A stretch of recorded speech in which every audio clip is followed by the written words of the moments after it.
A colony of humans was stranded on a frozen moon. They had no choice but to stay. The air was toxic, the terrain was deadly, and worst of all, the local wildlife wanted them dead. These creatures looked like hamsters, fluffy, small, almost cute. But they killed 3 soldiers in the first week. Their teeth could pierce combat armor. Their claws carried venom, and they hunted in packs of 50. The military labeled them Code Red. Eliminate on sight. Every expert agreed. These things were monsters. But one colonist saw something different. Dr. Elena Voss was a xenobiologist. She studied alien life, and she made a choice that nearly got her court-martialed. She tried to befriend them. What happened next changed everything we know about hostile alien species. It rewrote the survival manual for every human colony in the galaxy. And it turned the most feared predator on Titan VII into the most popular pet in 3-star systems. Here's what you need to know. First, these creatures weren't actually hamsters. Their biology was more complex than any Earth animal. And the reason they attacked humans, it had nothing to do with hunger. Second, Dr. Voss discovered a hidden talent these aliens possessed, something that made them invaluable to human survival. The military tried to classify this discovery. They failed. And third, the method she used to tame them violated every safety protocol. It should have killed her. Instead, it created a bond so strong that these creatures would die to protect her. The truth behind this will shock you. Let me show you exactly how this happened. Titan VII wasn't supposed to be a colony. It was a research station, 12 scientists, a small military escort. Their mission was simple. Study the moon's mineral deposits for 6 months, then go home. But their transport ship malfunctioned during landing. The crash killed 4 crew members, it destroyed their communication array, and it left them stranded with no rescue signal.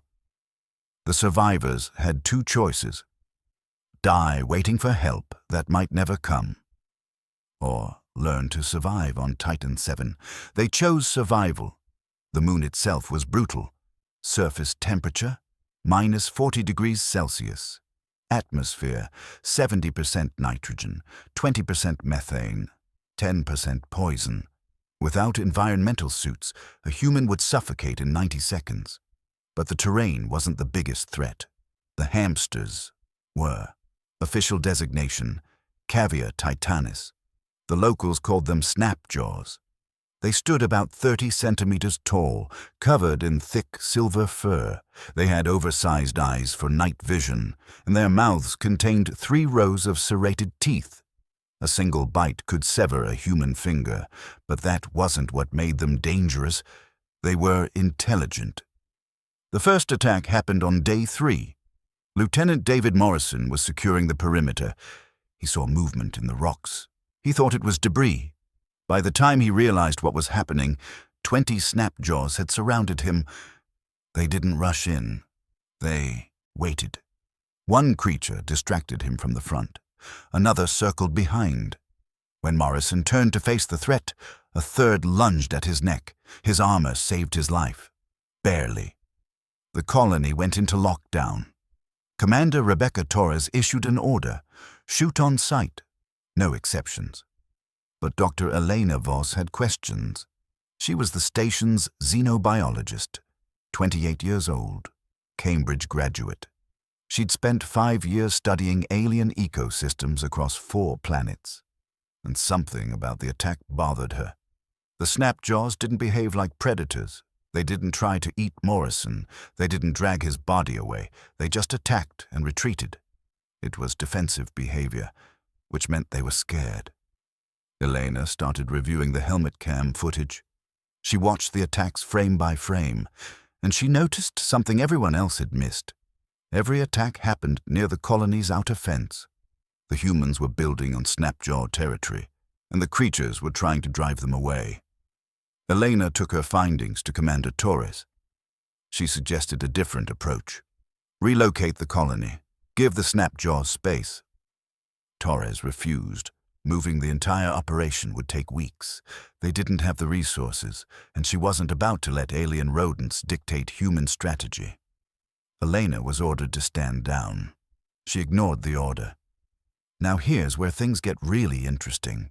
Elena started sneaking out at night. She'd leave the perimeter, walk into snapjaw territory, sit on a rock, and wait. The first night, nothing happened. The second night, she heard movement. Dozens of creatures circling her position. She didn't move, didn't reach for her weapon. By the third night, they got closer. One snapjaw emerged from the shadows. It was smaller than the others. Probably young, it approached to within 5 meters. Stared at her, then chittered. Elena had her recorder running. She captured every sound. Back at the lab, she ran the audio through analysis software. What she found changed everything. The snapjaws weren't making random noises. They were communicating. Each chitter had a distinct frequency. Different patterns meant different things. It was a language. Simple, yes, but structured, deliberate, intentional. Elena spent the next week decoding it. She identified 23 distinct calls, warning signals, territorial markers, even what appeared to be names. She built a translation matrix, basic but functional. And then she did something insane. She tried to speak back. She created a small device, a modified voice synthesizer. It could replicate snapjaw frequencies. She programmed it with what she believed meant friend and peace. On night 8, she returned to the rocks. She sat down, activated the device. The response was immediate. 50 snapjaws emerged from hiding. They surrounded her completely. Elena didn't move. She kept the synthesizer running. The small snapjaw from before approached. It tilted its head, chittered back. Elena's device translated it. "Not enemy?" she responded. "Not enemy." The creature moved closer. It sniffed her suit, touched her glove with its paw. Then it did something that shouldn't have been possible. It smiled. Well, not a smile exactly. But its mouth opened slightly. Its eyes widened. Every xenobiologist in the galaxy would recognize the expression. It was showing non-aggression. Elena slowly extended her hand. The snapjaw hesitated, then pressed its tiny paw against her glove. First contact. She named him Copper, because his fur had a reddish tint. Over the next 2 weeks, Elena built trust. She'd visit the same spot every night. Copper would bring friends. She'd share rations. They'd bring strange crystalline rocks from deeper caves. The rocks turned out to be valuable, high concentrations of rare minerals, the kind that could power a colony for years. The snapjaws had been living near the richest mineral deposits on the entire moon, and they were willing to share, but only with Elena. When other colonists approached, the snapjaws attacked. When Elena was present, they stayed calm. She'd become a bridge between two species. Commander Torres saw an opportunity. If Elena could maintain this relationship, the colony could access resources without conflict. Mining operations could expand. Survival became more certain. She gave Elena official authorization. Keep working with the snapjaws. Learn everything you can. Elena discovered they weren't just intelligent. They were empathetic. When she showed signs of stress, they'd bring her smooth stones, a calming gesture in their culture. When she was injured during a rock slide, Copper stayed by her side for 6 hours. He didn't leave until help arrived.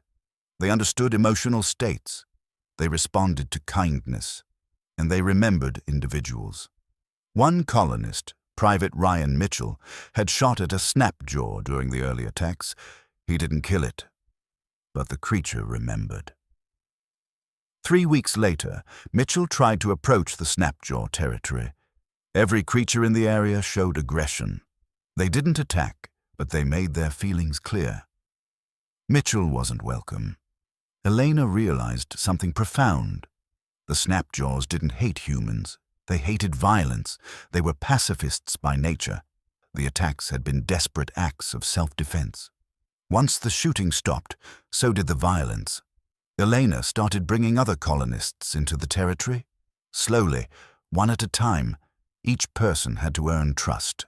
Dr. Nathan Torres, the commander's brother, was the second human accepted. Then engineer Amy Lawson, then medic James Park. Within 2 months, 20 colonists had formed relationships with individual snapjaws. The creatures started helping with colony work. They'd alert humans to unstable ground, guide them to water sources, even warn them about incoming storms. They weren't pets, they were partners. But if you think that's crazy, wait until you hear this. Elena discovered the snapjaws had a secret. They could sense danger before it happened. She first noticed it during a routine mining operation.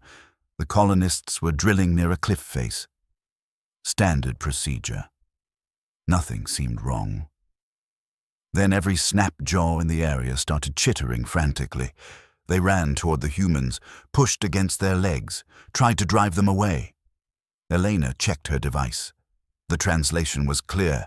Groundfalls, run, now. She ordered an immediate evacuation. The crew thought she was overreacting, but they followed orders.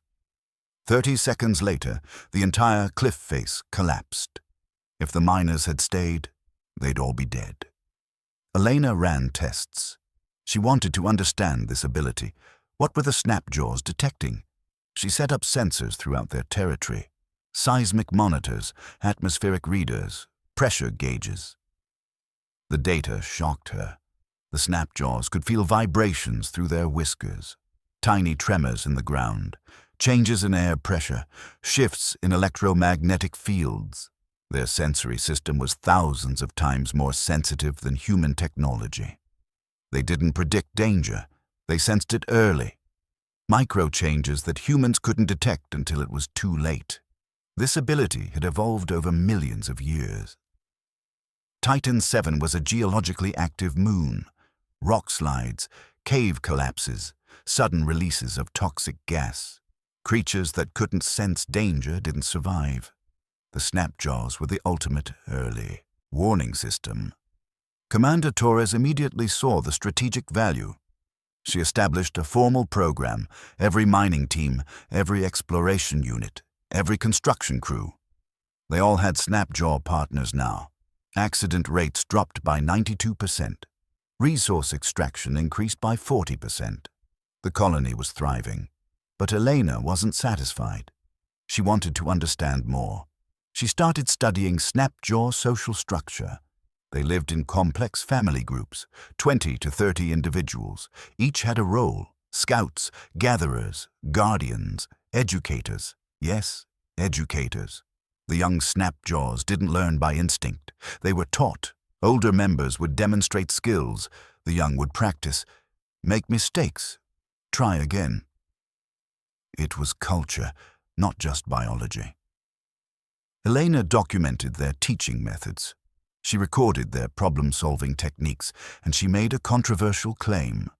The snapjaws weren't just intelligent, they were sapient, self-aware, capable of abstract thought. They had language, culture, and education. By every legal definition, they were a sentient species. This created a problem. Galactic law protected sentient species. You couldn't colonize their homeworld without consent. You couldn't exploit their resources. You couldn't treat them as animals. If Elena was right, the entire colony was illegal. She sent her findings to Earth, included all her research, video documentation, linguistic analysis, cultural observations. The response took 6 months. Faster-than-light communication was expensive, reserved for emergencies. But this qualified. The Galactic Senate reviewed her work. They convened a special committee. 300 xenobiologists examined the evidence. Their conclusion was unanimous. The snapjaws were a sentient species. Official designation, Cavia titanis sapiens. They had rights, legal protections, status as a sovereign civilization. The colony had to negotiate. Commander Torres was terrified. She thought they'd be forced to leave, abandon everything they'd built. But Elena had a different idea. She arranged a meeting, humans on one side, Snapjaw elders on the other. She translated. The conversation was simple. We want to live here, share resources, build together. Are you willing? The eldest Snapjaw, a creature Elena called Silver, responded. You stopped hurting us. You learned our words. You became friends. Why would we say no? They weren't territorial by aggression. They were territorial by fear. Once the fear was gone, so was the conflict. The two species signed an agreement, the first treaty between humans and a non-Earth sentient species. The colony could stay. Mining could continue, but the Snapjaws were equal partners. They'd receive education, medical care, representation in colony decisions, and humans had to protect Snapjaw territory.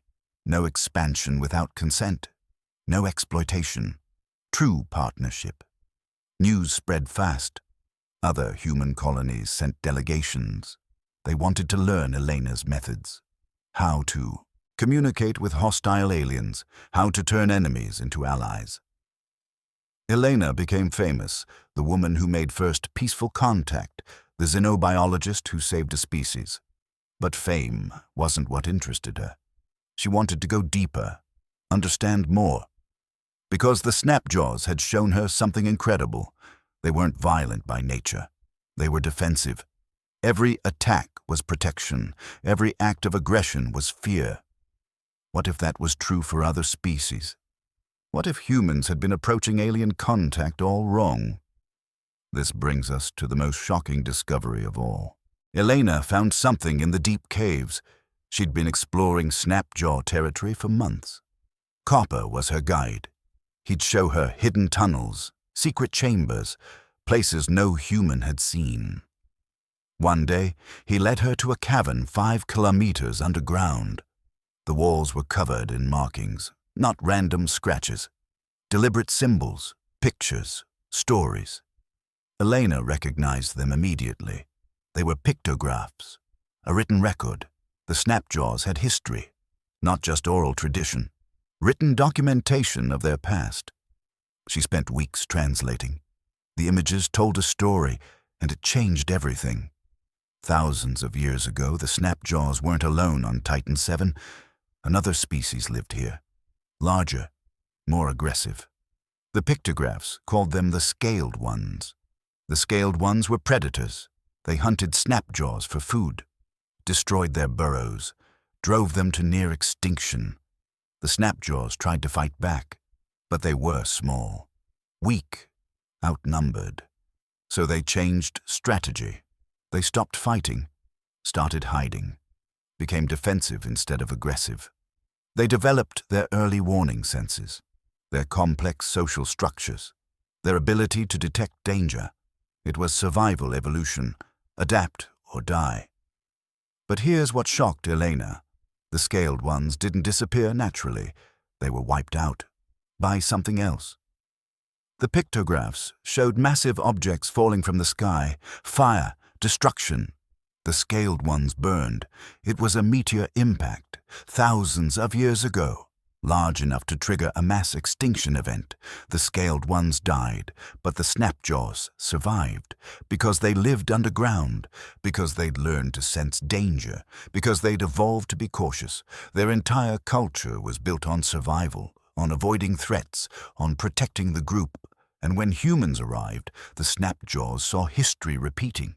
Another aggressive species, larger, more dangerous, building structures, claiming territory. They reacted the only way they knew how, defensive aggression, drive them away before they become a threat. But Elena's approach worked because it broke the pattern. She didn't attack, didn't claim, didn't threaten. She sat, waited, spoke their language. For the first time in their entire evolutionary history, another intelligent species showed them respect. Elena realized the implications immediately. Every hostile alien species humans had encountered might have a similar story. What if they weren't hostile? What if they were traumatized? She compiled a report, sent it to Earth, included the pictographs, her translations, her theory. The Galactic Senate was divided. Some scientists agreed. Others called it anthropomorphization, projecting human emotions onto aliens. But Elena had proof, and she had a solution. She developed a protocol, a first contact method based on the Snapjaw experience. Step 1. Observe without interfering. Learn their communication. Understand their culture. Step 2. Make yourself vulnerable. Show you're not a threat. Don't carry weapons. Don't claim territory. Step 3. Offer value without demanding anything in return. Share resources. Provide help. Build trust slowly. Step 4. Respect their boundaries. Let them set the pace. Never force interaction. She called it the Voss Protocol. Other xenobiologists called it revolutionary. Within a year, 3 more colonies adopted it. They'd been in conflict with local species. Wars, constant attacks, high casualties. They tried Elena's method, and it worked. On Kepler 442b, humans made peace with crystalline entities, beings made of living rock. Everyone thought they were mindless. Turns out they were just slow. Their timescale was different. 1 human minute was 1 crystal hour. Once researchers learned to wait, to communicate at the right speed, the crystals became allies. On Proxima Station, colonists stopped fighting the swarm, insect-like creatures that destroyed equipment. Researchers realized they weren't attacking, they were recycling. The materials humans used had chemical signatures that meant waste in swarm culture. Change the materials. Problem solved. Again and again, the pattern repeated. What looked like hostility was usually misunderstanding, and misunderstanding could be fixed. But here's the part that shocked everyone. The Snapjaws themselves offered a solution Elena never expected. They wanted to leave Titan 7. Not all of them, but some, the young ones especially. They'd seen human technology, human ships, human worlds. They wanted to explore. Commander Torres was hesitant. What if something went wrong? What if the Snapjaws got hurt? Or worse, what if they became an invasive species somewhere else? Elena argued the opposite. The Snapjaws were sentient. They had rights, including the right to leave their home world. The Senate debated for months. Finally, they agreed, but with conditions. Any Snapjaw who wanted to leave had to pass a test, prove they understood human culture, human risks, human dangers. 43 Snapjaws volunteered. Copper was the first. They traveled to Earth, to Mars, to Europa Station. They became ambassadors. Living proof that humans and aliens could coexist. And something unexpected happened. People wanted them, not as curiosities, as companions. The Snapjaws were intelligent, empathetic, loyal. They could sense danger, provide early warnings. They bonded with humans on an emotional level. They were perfect therapy animals, service companions, even search and rescue partners. Within 5 years, Snapjaws became the most popular non-human companions in the galaxy. But they weren't pets. They were equals. They had legal rights, contracts, payment for their work. A Snapjaw working as a search and rescue partner earned a salary, could own property, could refuse employment. It was a partnership, not ownership. Elena had done more than save a species. She'd created a new model for human-alien relations. So what does all this mean for us today? The Voss Protocol is now standard procedure. Every new colony, every first contact mission, every exploration team, they all use Elena's methods. Approach with respect, learn before acting, treat aliens as equals until proven otherwise. Conflict rates dropped by 78%. Successful integrations increased by 92%, and humans discovered something important. Most alien species don't hate us, they're just scared. Think about it from their perspective. A spaceship appears in orbit. Strange creatures emerge. They have weapons, Advanced technology. They start building structures. How would you react? You'd defend yourself, protect your home, drive them away if possible. That's what most hostile aliens were doing. Not attacking, defending. The Voss Protocol recognizes this. It changes the dynamic. Instead of conquerors, humans become neighbors. Instead of threats, we become partners. And it works. Not every time. Some species genuinely are aggressive. But most just need understanding. The snapjaws prove something else too. Intelligence isn't always obvious. For decades, humans thought size mattered. Big brains meant smart. Small creatures couldn't be sapient. The snapjaws shattered that assumption. They were 30 centimeters tall. Their brains were the size of walnuts. But they had language, culture, art, education, everything that defines sentience. Scientists had to rethink everything. Now, every species is tested properly. No assumptions based on size, or appearance, or behavior. And we found more, so many more. On Titan IX, tiny fish-like creatures in underground lakes. They're sapient. They have mathematics, underwater architecture. On Gliese 581G, fungal networks that span continents. They're a single organism, a planetary mind, conscious, aware, thinking. On Wolf 1061C, energy beings that look like lightning. They're not electrical phenomena. They're alive, intelligent. They communicate through electromagnetic pulses. The galaxy is full of life, and most of it doesn't look like us. But that's okay, because now we know how to listen. Elena's work changed policy too. The Galactic Senate rewrote contact laws. No more assuming hostility, no more shoot-first protocols. New rules. Observe for 6 months minimum. Learn local communication. Establish peaceful intent before building structures. Military forces hated it. 6 months of waiting, too slow, too dangerous. But the data proved them wrong. Colonies that followed the Voss Protocol had 90% fewer casualties, faster resource development, better long-term stability. Patience saved lives, and money, and time. Private companies noticed. Mining corporations, resource extractors. Colony builders, they started hiring xenobiologists before security teams. Culture experts before engineers. One company, Frontier Resources, hired 500 specialists. They trained them in the Voss Protocol, sent them to contested worlds. Within 3 years, Frontier resolved 17 territorial conflicts. 0 casualties, maximum efficiency. Their stock price tripled. Other companies copied the model.